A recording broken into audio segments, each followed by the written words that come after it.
नमस्कार। एसी गुरु के YouTube channel में आपका स्वागत है। और एक जानदार और बहुत ही शानदार वीडियो मैं लेकर आया हूं दोस्तों। और आज की वीडियो में मैं आपको ये बताने जा रहा हूं कि स्प्लिट एसी की गैसों को लॉक कैसे करते हैं। ये स्प्लिट एसी का बहुत ही महत्वपूर्ण टॉपिक है और बहुत ही महत्वपूर्ण वीडियो आज की मेरी बनने वाली दोस्तों। तो आज की वीडियो में एक बार फिर से मैं रिपीट करना चाहूंगा कि स्प्लिट एसी की गैसों को लॉक कैसे किया जाता है, क्यों किया जाता है, गैस लॉक किसे कहते हैं, इस वीडियो में आपको पूरी जानकारी बताएंगे। तो मेरी वीडियो पर आप अंत तक बने रहेगा। और पहले आपको बताते हैं कि स्प्लिट एसी की गैस लॉक क्या होता है। आइए उसके बारे में जान लेते हैं। दोस्तों, स्प्लिट एसी की सारी गैसों को एक स्थान पर इकट्ठा करने की प्रक्रिया को गैस लॉक कहते हैं। एक बार फिर से अपनी टॉपिक को हम रिपीट करना चाहेंगे। स्प्लिट एसी की सारी गैसों को एक स्थान पर इकट्ठा करने की प्रक्रिया को गैस लॉक कहते हैं। अब आइए जानते हैं कि गैस लॉक करते क्यों हैं, किस कंडीशन में हम अपनी एसी की गैसों को लॉक करते हैं। दोस्तों याद रखिएगा, ये भी इंपॉर्टेंट है। जब स्प्लिट एसी को एक स्थान से खोलकर दूसरे स्थान पर लगाना होता है तो अपनी एसी की गैसों को मैकेनिक लॉक कर लेता है। अगर लॉक नहीं करेगा, डायरेक्ट उसके बोल्टों को खोलेगा तो बोल्ट से सारी गैसें क्या हो जाती है, उड़ जाती हैं। तो एक बार फिर से मैं रिपीट करूंगा कि स्प्लिट एसी की गैसें लॉक क्यों की जाती हैं।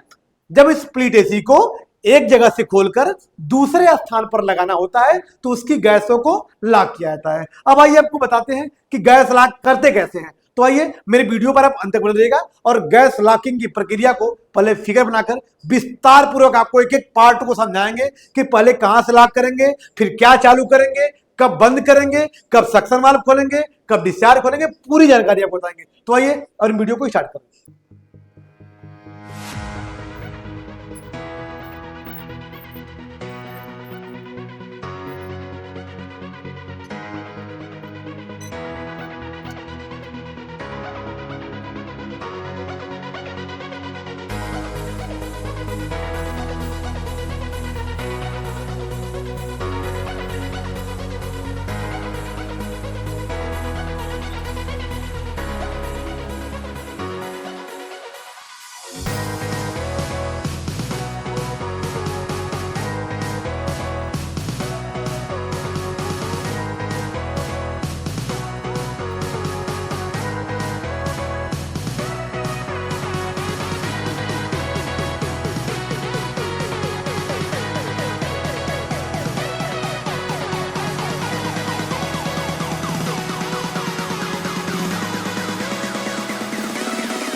दोस्तों, तो फाइनली हमारा स्प्लिट एसी का संपूर्ण मैकेनिकल भाग का फिगर मेरा बन चुका है।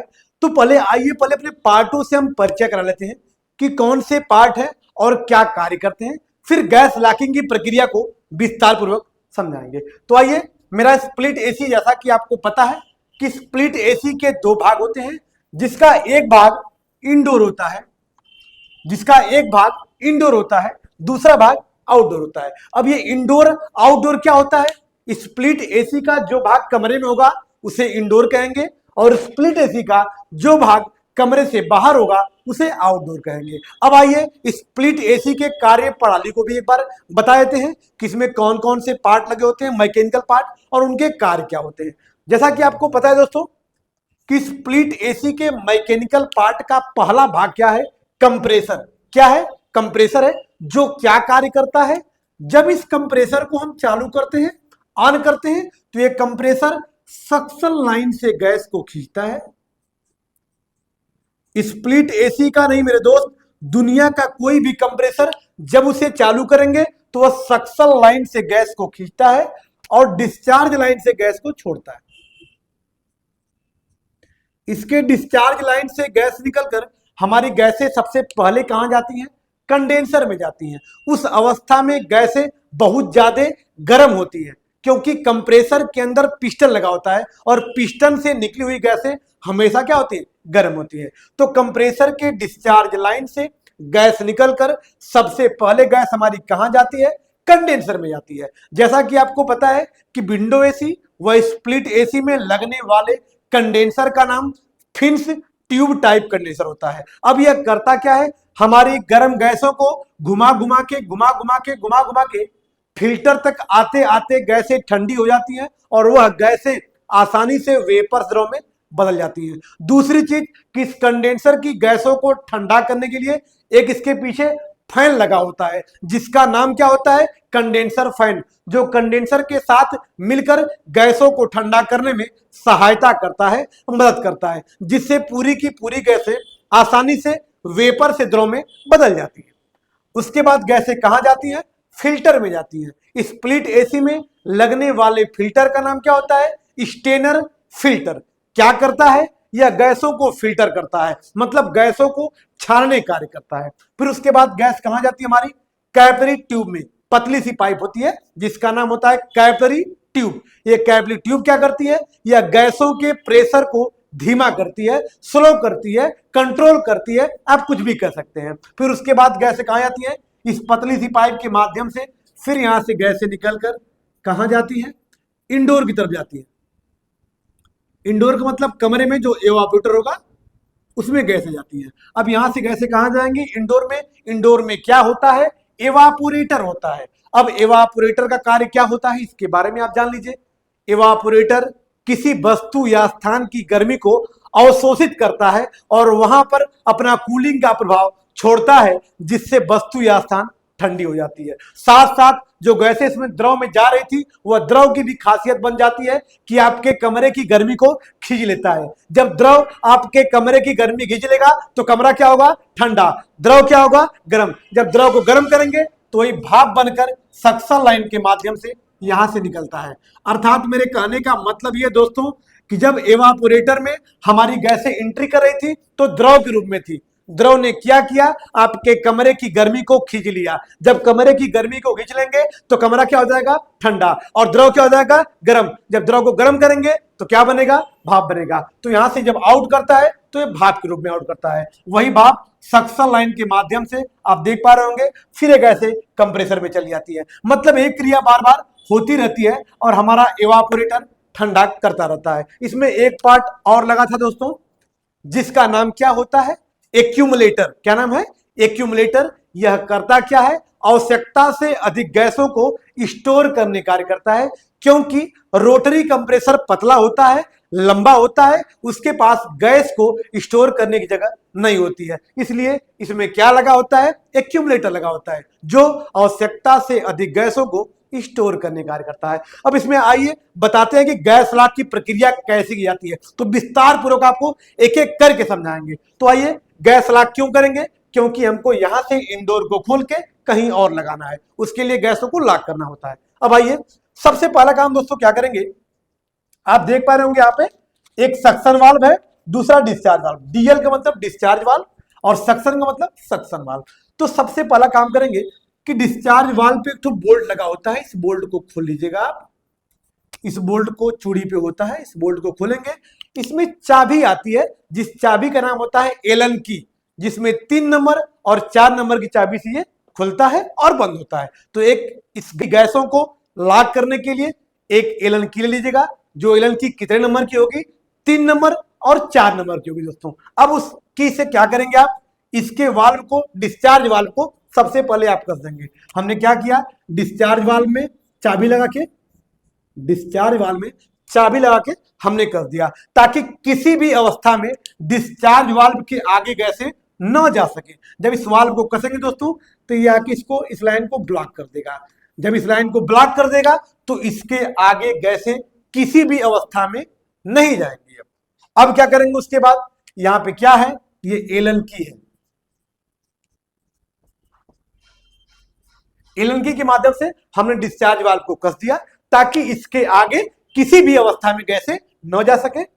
अब क्या करेंगे अब अपने कंप्रेसर को हम चालू कर देंगे, कंप्रेसर को चालू कर देंगे। डिस्चार्ज वाल्व को हमने पहले ही कस दिया था। अब इसका सक्शन वाल्व दोस्तों खुला हुआ है। जब सक्शन वाल्व खुला हुआ है तो कंप्रेसर सक्शन लाइन से सारी गैसों को खींचेगा और खींचकर डिस्चार्ज लाइन के माध्यम से गैसों को कहां छोड़ेगा? कंडेंसर में छोड़ेगा। अब कंडेंसर से गैसें कहां जाएंगी?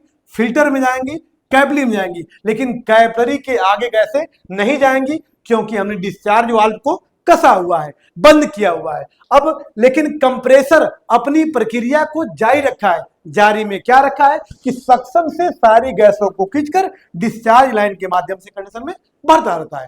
अब 2 से 3 मिनट, करीब 2 से 3 मिनट के अंदर सारी गैसें हमारी कहां पे आ जाती हैं? कंडेंसर में आ जाती है दोस्तों। लेकिन हमको पहचान कैसे होता है कि सारी गैसें हमारे कंडेंसर में आ चुकी है? हम जानते कैसे हैं? हमको पता कैसे चलेगा कि सारी गैसें हमारी कंडेंसर में आ चुकी हैं? अब आइए उसको जानने के लिए कौन सी टेक्निक अपनाएंगे दोस्तों। याद रखिएगा, ये वेरी इंपॉर्टेंट है। जब तक सक्शन लाइन से गैसें आती रहेंगी, जब तक सक्शन लाइन से गैसें आती रहेंगी तब तक सक्शन पाइप ठंडी रहेगी, और जब सारी गैसें कंडेंसर में आ जाएंगी मतलब सक्शन लाइन से गैसों का आना रुक जाएगा, बंद हो जाएगा, तो ये पाइपें नॉर्मल हो जाएंगी। और जैसे ही पाइपें नॉर्मल हो जाएंगी तो सक्शन वाल्व को भी आप कस देंगे। इसको भी कैसे कसेंगे आप?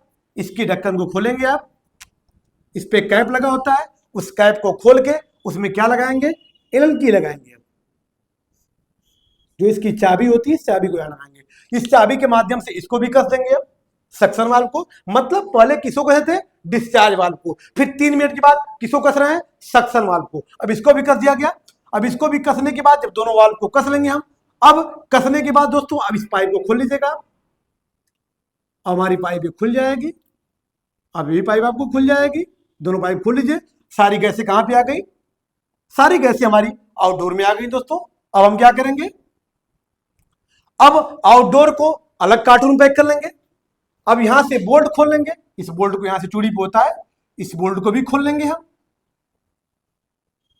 इस बोल्ट को खोल के इंडोर को अलग कार्टून पैक कर लेंगे, आउटडोर को अलग कार्टून पैक कर लेंगे और पाइपों का बंडल बना लेंगे। अब इसके आगे की प्रक्रिया क्या होगी कि जब यह एसी कस्टमर के पास जाएगी तो उसको कैसे इंस्टॉल करेंगे, कहां कसेंगे, कहां लगाएंगे, तो इसके बारे में नेक्स्ट वीडियो पे मैं बता दूंगा। तो ऐसे ही मेरे चैनल पे आप लगातार बने रहेगा और स्प्लिट एसी की सारी जानकारी विस्तार से आप ऐसे ही लेते रहेगा। और हाँ, यदि मेरे चैनल पे आप नए हैं तो चैनल को फॉलो कर लीजिएगा, लाइक, सब्सक्राइब और बेल आइकन दबाना न भूलिएगा, ताकि ऐसी ब्लॉकबस्टर वीडियो अपलोड हो तो सबसे पहले आप तक पहुंच सके। और इसका प्रैक्टिकल वीडियो जो मेरा होगा वो नेक्स्ट वीडियो में मैं डाल दूंगा, जिसको पूरी तरीके से आप कंफर्म हो जाएंगे।